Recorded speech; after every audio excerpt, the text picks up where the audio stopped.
Graça, paz e misericórdia da parte do nosso Senhor e Salvador Jesus Cristo.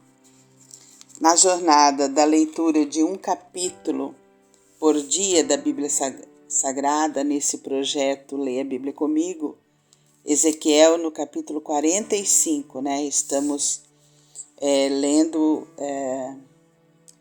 esse livro da Palavra do Senhor, O contexto é que o povo está cativo, pelos babilônios, nos 70 anos de cativeiro, estão dentro de uma disciplina que Deus havia estabelecido para o povo. E agora nós estamos aqui no capítulo 45, quando Deus está fazendo revelações para Ezequiel de como deveria ser o retorno do povo para a terra, a restituição do povo na terra, como eles deveriam então se portar, qual deveria ser as atitudes, as ações do povo para o retorno para a terra. Nós vimos no capítulo 44 os deveres do sacerdote, que o sacerdote, os levitas, aqueles que haviam se corrompido, não ministrariam mais ao povo, Apenas os sacerdotes da família de Zadok iriam ministrar ao povo. Aqueles que haviam se corrompido deveriam apenas ser guarda, Nós vimos no capítulo anterior na repartição das terras, que aqueles que trabalham no templo deveriam viver das ofertas do templo, Então aquele que trabalha para o evangelho deve viver do evangelho. E agora no capítulo 45 Deus vai falar nos pormenores a respeito da divisão da terra, como deveria ser a divisão da terra. Vai mostrar sobre as atribuições também, E mostra para nós que deveria ter uma porção de terra específica apenas para o local de santuário, E as medidas aqui, mais ou menos, o templo, o lugar do santuário, era um lugar enorme, Mais ou menos uns 12 campos de futebol, Essas medidas que estão aqui, Um lugar enorme, que seria o centro político religioso do país, Era uma área específica, Os magistrados, os príncipes, aqueles que iriam governar politicamente a nação de Israel, deveriam seguir as ordenanças ditas nesse capítulo com os pormenores, A família do sacerdote, a família dos Zadoks, que iriam ministrar no santuário. Então, o capítulo ele vai mostrar para a gente que havia um lugar santo para que o povo fosse adorar. Era um lugar que Deus estava dizendo que deveria ser daquela forma, E aí, vamos à leitura, Quando, pois, repartirdes a terra por sortes em herança, fareis uma oferta ao Senhor, uma porção santa da terra. O comprimento dessa porção será de 25.000 côvados, a largura de 10.000, ela será santa em toda a sua extensão ao redor.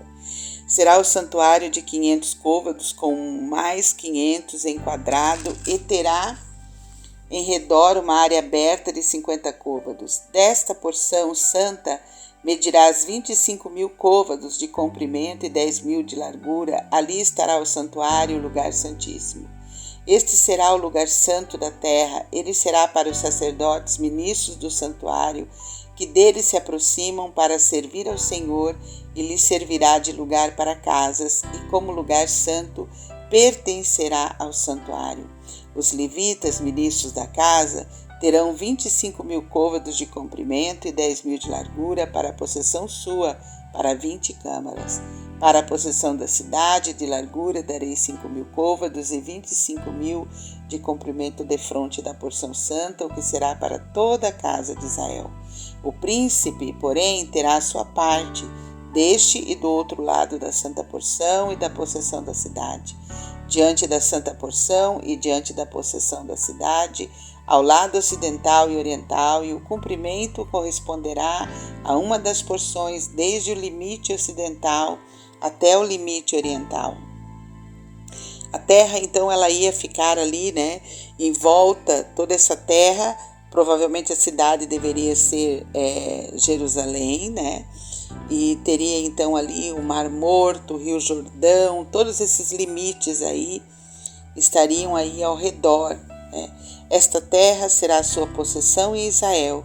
Os meus príncipes nunca mais oprimirão o meu povo, antes distribuirão a terra à casa de Israel segundo as suas tribos, né? Então Deus tem esse cuidado de dizer passo a passo, pormenor, medida por medida, para que o povo não voltasse a cair em desobediência, para no retorno do povo que tudo ficasse dentro da justiça divina, não dentro da justiça humana, mas dentro da justiça divina, né? A partir do verso 9, a gente vai ver os deveres daqueles que iriam ministrar, daqueles que iriam governar, dos magistrados, né? Assim diz o Senhor Deus: basta, ó príncipe de Israel, afastai a violência e a opressão e praticai juízo e justiça.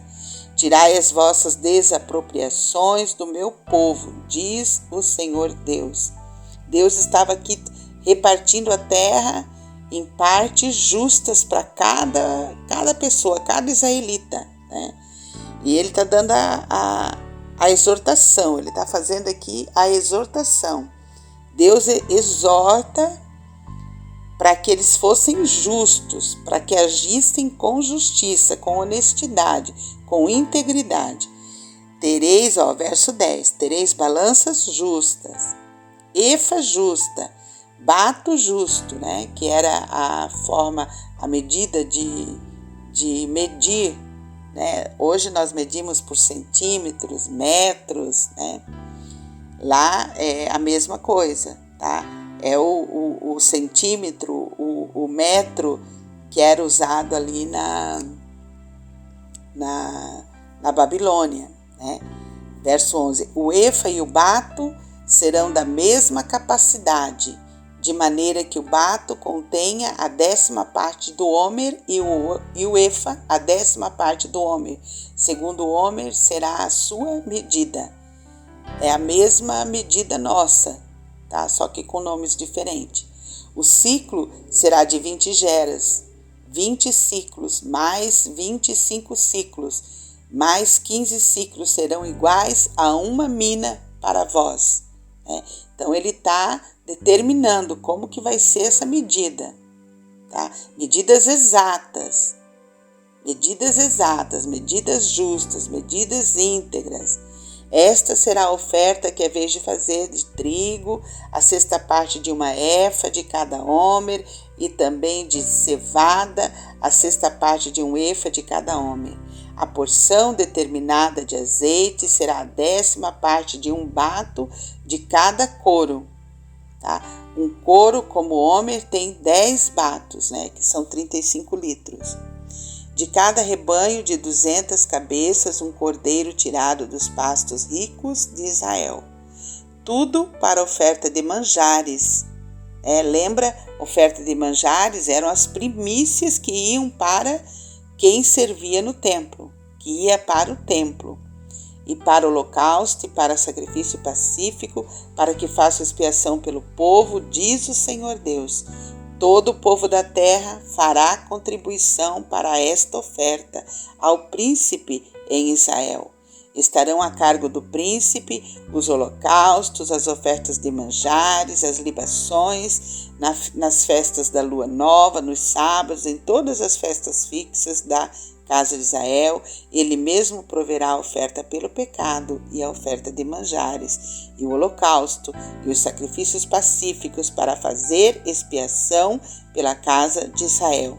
Então Deus está dando atribuições àqueles que iriam governar Israel a partir do momento de que eles fossem livres do cativeiro. A partir do verso 18, assim diz o Senhor Deus, no primeiro mês, no primeiro dia do mês, tomarás um novilho sem defeito e purificarás o santuário. O sacerdote tomará do sangue e porá dele nas ombreiras da casa e nos 4 cantos da fiada do altar e nas ombreiras da porta do átrio interior. Assim também farás no 7º dia do mês, por causa dos que pecam por ignorância e por causa dos simples. Assim expiareis o templo. Veja, Deus, Ele pensa, Ele determina, Ele dá as ordenanças pensando em todo ser humano em volta, inclusive naqueles que iriam pecar por ignorância. O que é pecar por ignorância? Está pecando, mas não sabe que é pecado, né? Então, até por esses, Deus manda fazer holocausto. Tá? Assim também farás no 7º dia do mês, por causa dos que pecam por ignorância, por causa dos simples, assim expiareis o tempo.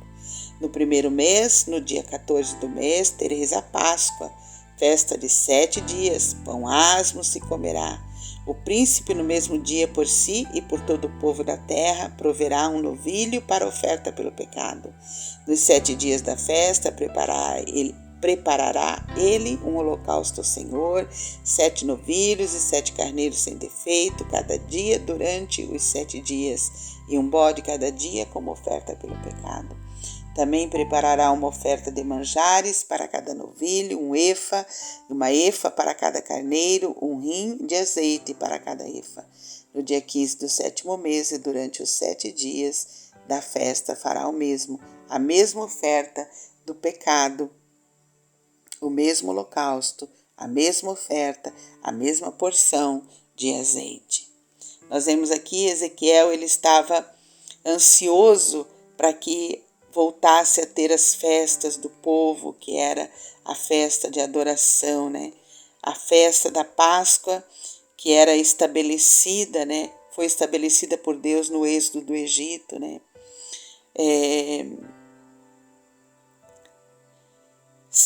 Simbolizando, né, a graça divina, o favor imerecido de Deus para com o povo, para a libertação dele, né?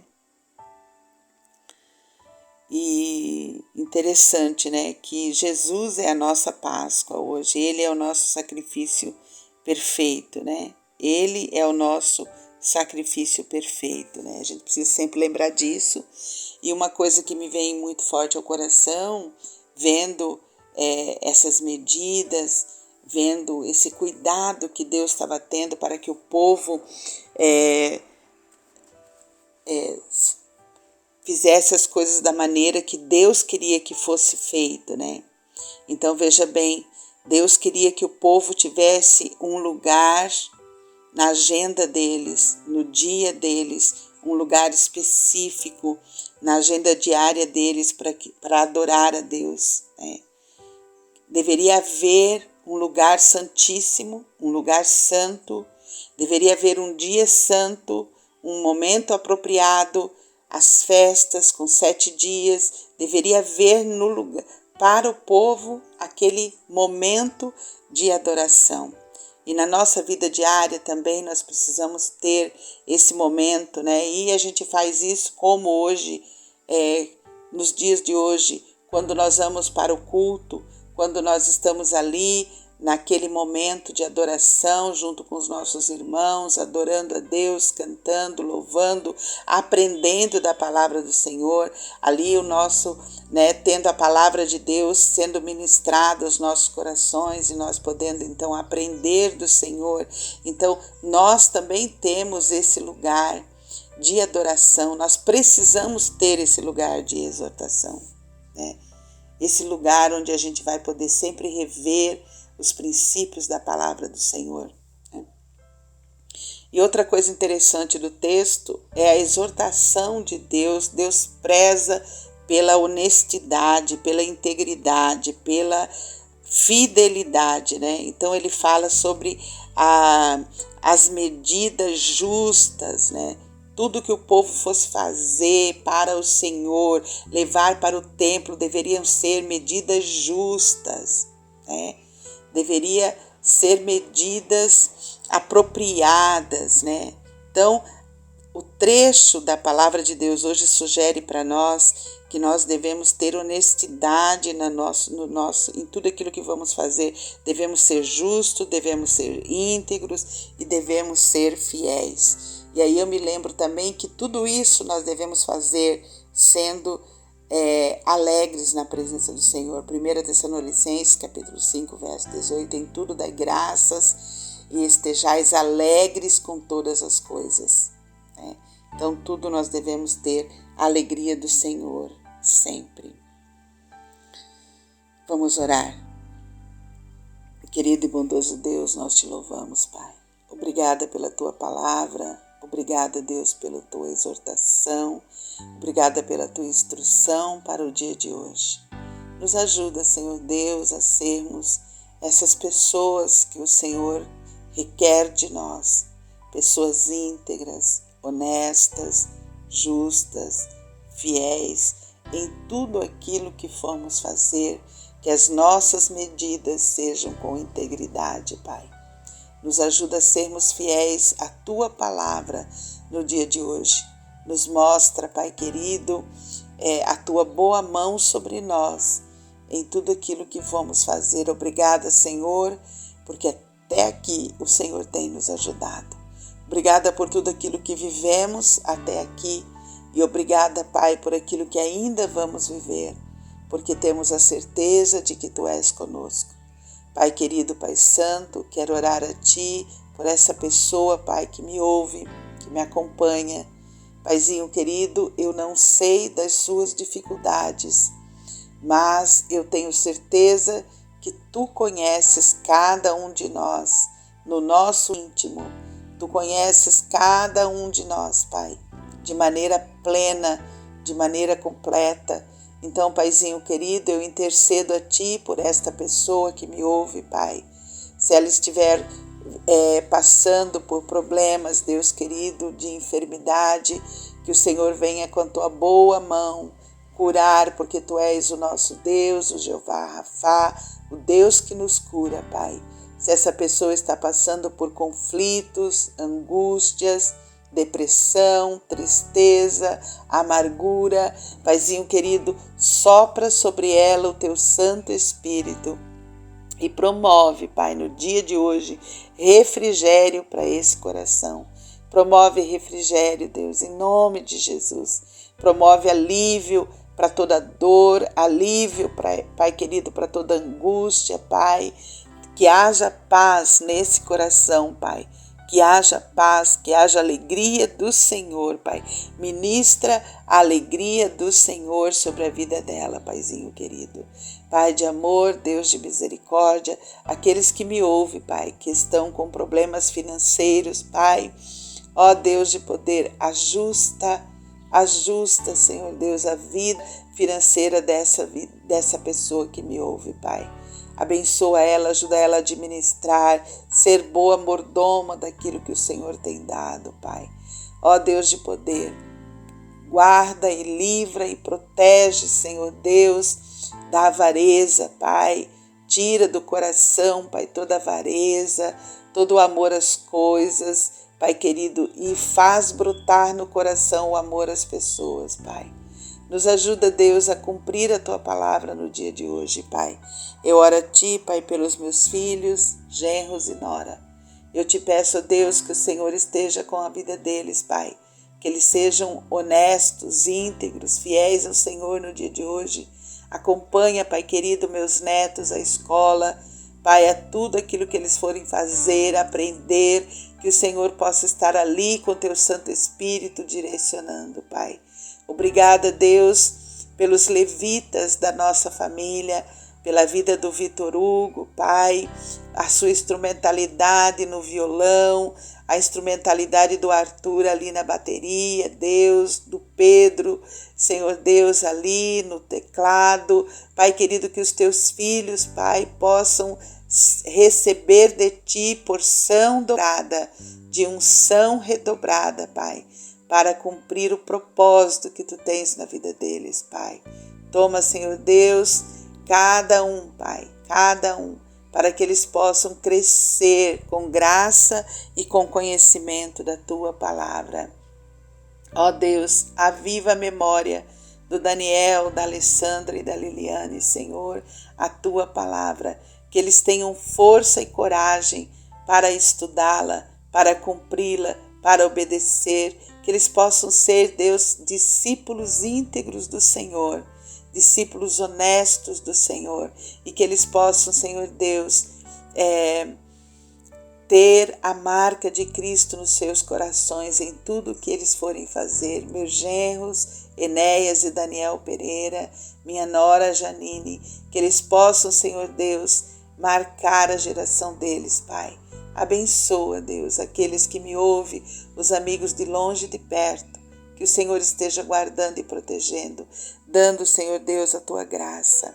Pai, mais uma vez nesse dia, eu oro a Ti pela minha sobrinha Carla Fabiana, que luta contra o câncer, que o Senhor dê a ela a vitória.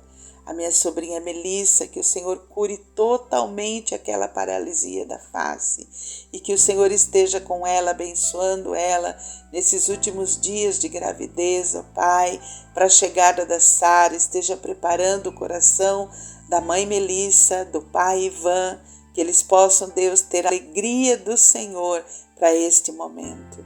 Deus de poder e de graça, toma minha vida, a vida do meu esposo. Nós entregamos tudo nas tuas mãos e oramos assim no nome santo de Jesus. Amém e amém. Até amanhã, se Deus nos permitir.